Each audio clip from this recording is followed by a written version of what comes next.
You know, generally when you take your kid fishing, it's the kid always saying, "Dad, can we go home yet? Dad, can we go home?" It was just the opposite. I said, "Mark, can we go home? Can we go home, Mark? One more cast, Dad. Just one more cast." And so I don't know. He blames me for his passion, but I think I don't know. He was born with that. It was just something about him.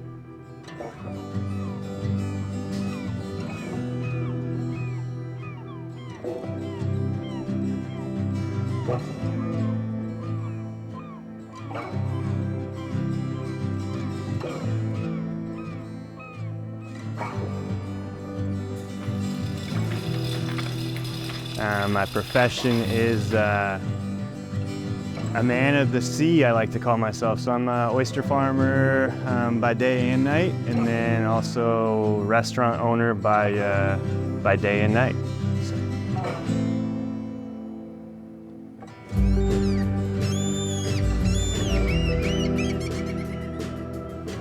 You're purely working with the tides. You're looking at the moon cycles, looking at the tide charts. The tide doesn't wait for anybody, which is something that I love to say to my staff. You know, like, if I'm in a good mood, I might wait for you, but that tide's not. And that tide's gonna tell you when you can work, and that tide's gonna tell you when it's too deep and you gotta go home.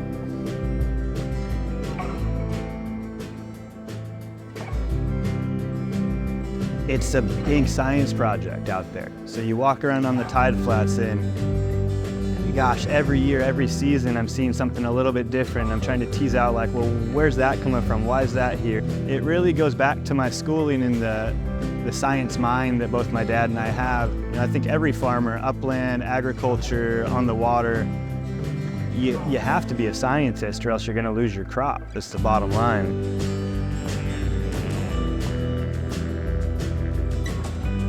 My son and I, Mark, and I spend about every day of the week thinking about this business and what we can do next. So here we are, and started with a little spot next door, 300 square feet, thinking, yeah, we could sell bags of oysters to people. Next thing we knew, people wanted to have us open some oysters. Then we got our liquor license to have beer and wine with those, and then we put a grill out on the sidewalk. Next thing we knew, we had, I don't know, 24 tables up and down the sidewalk. Came kind of this tiger by the tail. I don't know if we still know what we're doing, but it was getting to be interesting.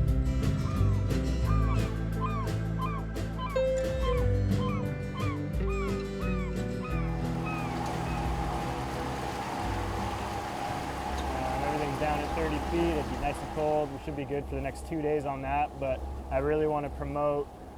This is kind of our MO, so we're going to harvest. It's going to be day of. We'll be able to tell our customers that these just came out of the water about an hour or two ago. For the most part, this community loves this place.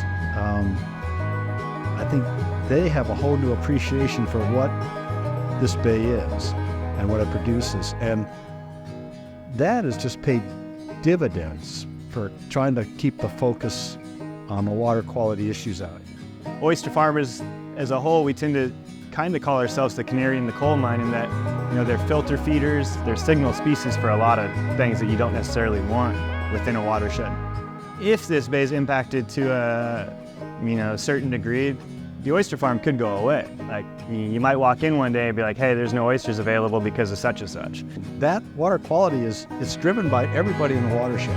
Everybody contributes both to its health and its lack of health. And so having a sounding board like this where people are sitting there slurping oysters, you know, it's actually amazing.